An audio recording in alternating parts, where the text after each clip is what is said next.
What's up, everybody? It's Smiley, and today I am going to be undertaking my XBox One Kinect mod, which I've already taken it apart just to look because I discovered that I needed a different cable, so had to order one, but it came in this week and I put it back together so I remember where all the screws were. It's not hard to take apart.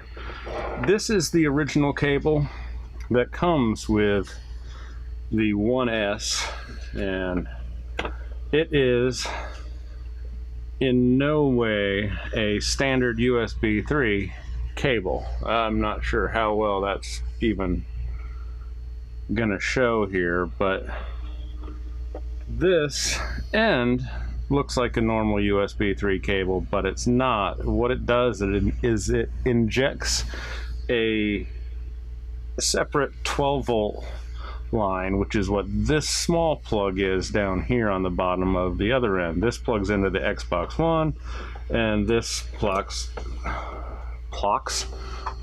into the back of the Kinect right there. It has there's a rubber grommet in here that makes it really difficult to get out the first time, but you just wiggle and you pull, not yank, but just firm, steady pressure, and you wiggle it and it'll eventually pop out. So this we don't need anymore. So I'm going to set this out of the way. So what we have is a 12 volt power adapter with the, I think it's a 2.1 mil barrel connector on it. This is a 12 volt 3 amp adapter, which the specs on, from what I've been able to tell with the Xbox One Kinect, is it's about 2.4 volts or 2.4 amps over 12 volts. So a lot of people I've seen online have used a 2 amp power adapter and it's worked. I've also seen reports of it disconnecting, which may be a power issue, so I went ahead and got the 3 amp instead. It actually costs less than the 2 amp, which was kind of weird. I have a pigtail, which I've already cut off on this much wiring and stripped the ends, so it's ready to go. I want to have this basically like right here. I'm probably gonna hot glue it. Got my hot glue gun right here, so I can plug the barrel connector in it. I just want a point of failure because the USB plug will come out if I happen to trip over it or do something else stupid, which is not unusual. And then here we have a standard USB 3 plug, which plugs straight into the old connection in there. So we just have to take this apart and run a 12 volt power adapter or power connection to there, which I have printed the picture. I don't even remember where I found this. It's somewhere online, and obviously mine will be red and black instead of yellow and black because this is probably European, or it's just what he happened to have as extra wires. But you basically will wire it into pin 10 and the ground, solder it, all hot glue in here to hold it down, give it a little more stability, and that's about it. So I am going to heat up my soldering iron. I am going to get my screwdriver because I got everything else out here except for the screwdriver, and I will be back in just a second. A few moments later. Okay, I've now got my screwdriver bit. This is my toolkit. It looks like iFixit, but it's actually by Oria. I think it's Chinese made, but I actually have 2 of these. I bought one, took to work, that actually has the fold-out case and pry tools and stuff like that in it. And this thing is great. This is a Torx T-10 bit, and that's what this uses. So let me kind of clear some of this out of the way. And what we'll have is 4 screws on each side in the back, and they are different lengths. all you have to remember is that the 2 short screws go in the front, or towards the front, and the 2 longer screws go towards the back, and it's the same on both sides. Originally this is covered with a sheet of black plastic that when you peel it off, it actually reveals a Microsoft logo. I guess it's a tamper logo. The screws on both sides are the same, so as long as you get the long and the short ones in the same spot, it doesn't matter. But it's actually fairly easy to take apart. There's just a couple quick gotchas that, oops, and pull my bit out with the screw, that may sneak up on you if you don't know exactly what to do, because a lot of the tutorials out there didn't really show what it was, but once you get the screws out, this just lifts up from the back and comes out. It's very, very easy to remove. So set that there, and from here you need to take out the 2 side panels, and these just, you can pull back on the top part a little bit and just pull those right out. They come right out rather easily. And here's the spot where it got me the first time, because a lot of people, they just show you, they pull this off, and like, you can't actually do that. There's 2 screws right here and right here that actually hold the front on, and they're a little tricky to get to, but fortunately, if you have the right tool, you can get right in there and take them out. And those I will keep separate, although I think they're the same ones that go in the back.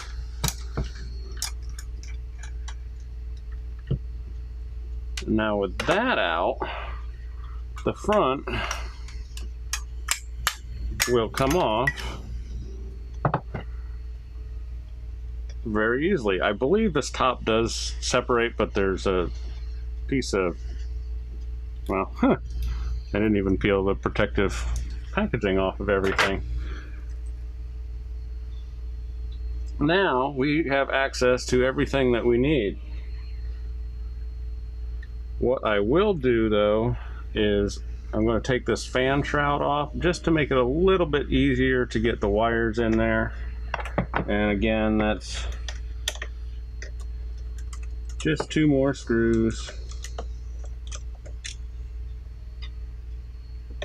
down in the bottom. And some people have actually mounted a smaller power plug into this fan housing. Come on. It doesn't quite, there we go. Screw just doesn't quite want to come out. And this is actually the rubber grommet that goes in there. That's what holds everything in. It's not completely necessary, but I'm going to leave it in there. Just, well, maybe I'm going to leave it in there. I put it in, yeah, I put it in wrong. That's why.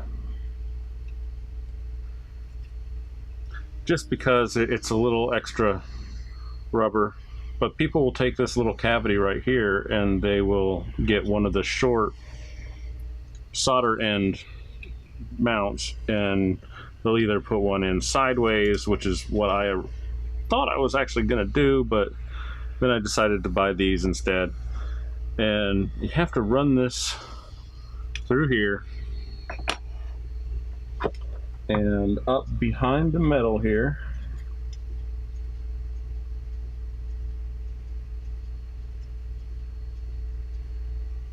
And then we will, whoops, fan's not actually attached, so be careful with that. And now we get to the point where we have pin 10 is right here, and the ground, which is this larger bridge pin right here. So now comes the fun part. I actually have to solder, and I will not lie, I am not very good at soldering. I'm getting better, but I don't do a whole lot of it. So yeah, if you watch this and say, "Oh, your soldering joints are terrible," and yeah, I know. So what I need to do is tin these first, and then probably should trim them just a little bit shorter. I'm going to trim these so they're about 1/8 of an inch long, which I'm not sure what that is, like 4 mil, maybe 5 mil. My metric my metric conversions are pretty terrible. So get my helping hands out here just to hold this for a minute, so I can get my solder going, which hopefully it's up to temperature. Yep, it is up to temperature. So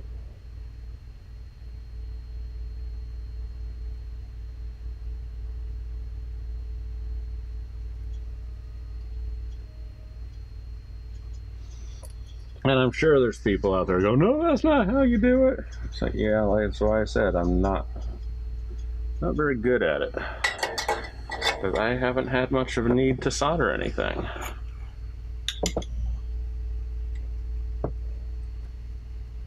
Okay. So first, I'm going to do pin 10, because if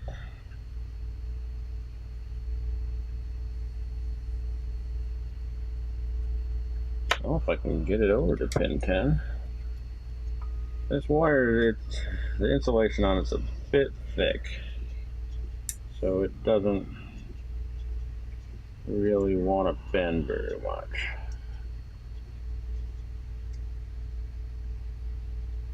There we go.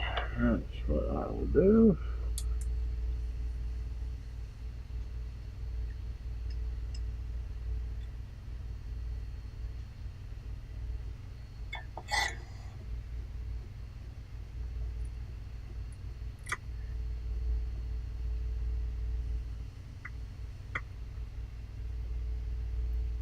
Get a tack down there.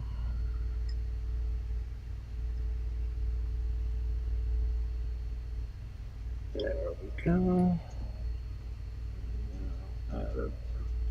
Whoops. That didn't work out very well.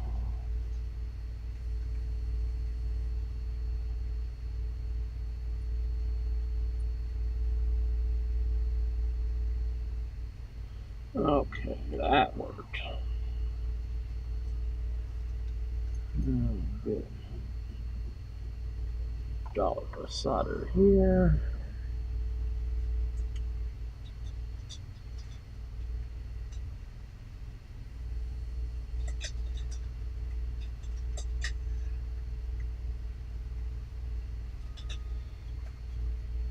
Okay, and that is it.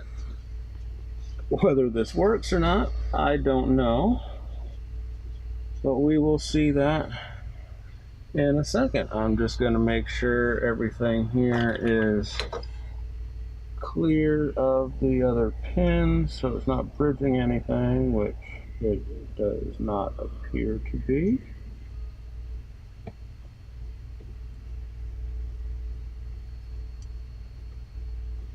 Nope, and we are good. So, turn the soldering iron off, and I will put the back plate back on. Let me wrap this back up. And this is actually a 3D printed solder holder. It has a pin in there. It just comes out in a little hoop. You can wrap everything around. Works pretty good, and the weight of the soldering spool actually holds it down. I made that when I bought this, which is maybe a year ago, but I hardly ever use it. So, put this fan cover back on here, put that through there, and get the fan back up where it goes.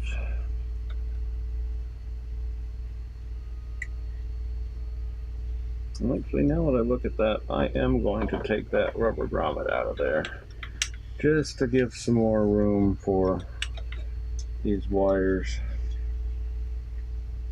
because they are a bit heavy.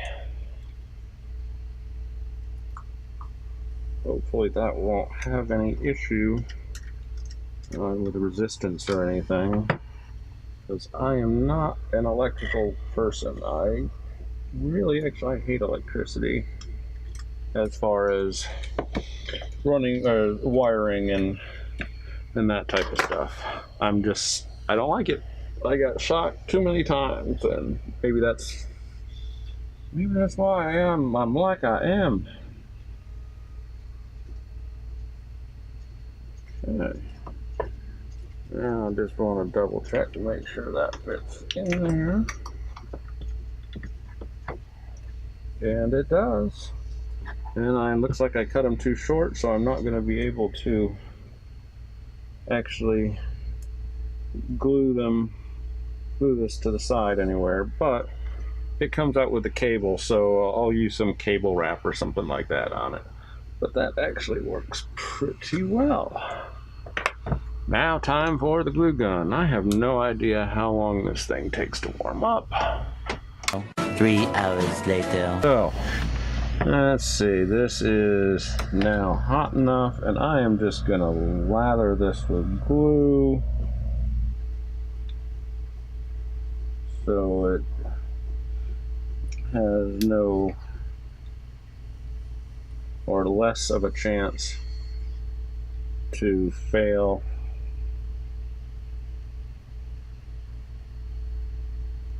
By breaking away due to movement, which it may well do. Okay. Well, yeah, I've got the glue gun out for that. I got the soldering iron out for that, and that's essentially it. I will put this back together now.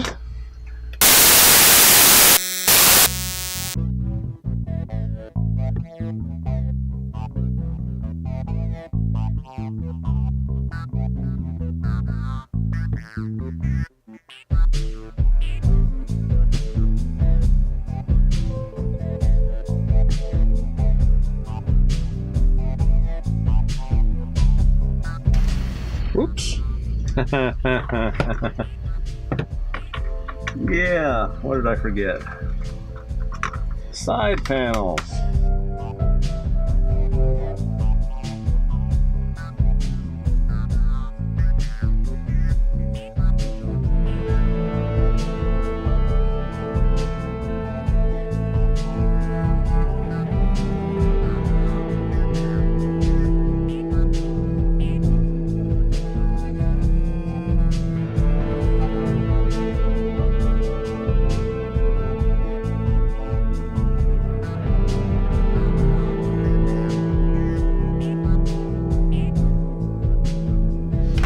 Okay, it is now back together and now has a 12-volt power adapter, so it will hopefully work. And I haven't messed with the USB plug, so the old cable will still work in this, so this can still be used by an Xbox One. I don't have an Xbox One, but it could be. This just enables me to use it with a PC, because they quit making the Kinect, and currently the cheapest Windows version Kinect that comes with the right adapter is over $100, and just the adapter itself to go from the 1S to a PC is over $50, and I believe originally they were $40 40 or $50, so you can still buy them for MSRP, but then you still have to get a Kinect if you don't have one for PC. And as they don't make them, unless you can find them at a pawn shop, which you can find them for $5 or $10 at pawn shops, at least around here in Jacksonville, and they have 15 or 20 of these in some places, so you might be able to get them for like 2 for $10 and do this little mod, buy a USB cable, and have yourself a nice 3D scanner. We'll see how this works, but that was the mod, and the next part of this will be me plugging these in and connecting it to the computer, seeing what happens. So stay tuned for that. If you like this video, give me a like, give me a subscribe, stay tuned for the next time, and everybody have a good one. Bye.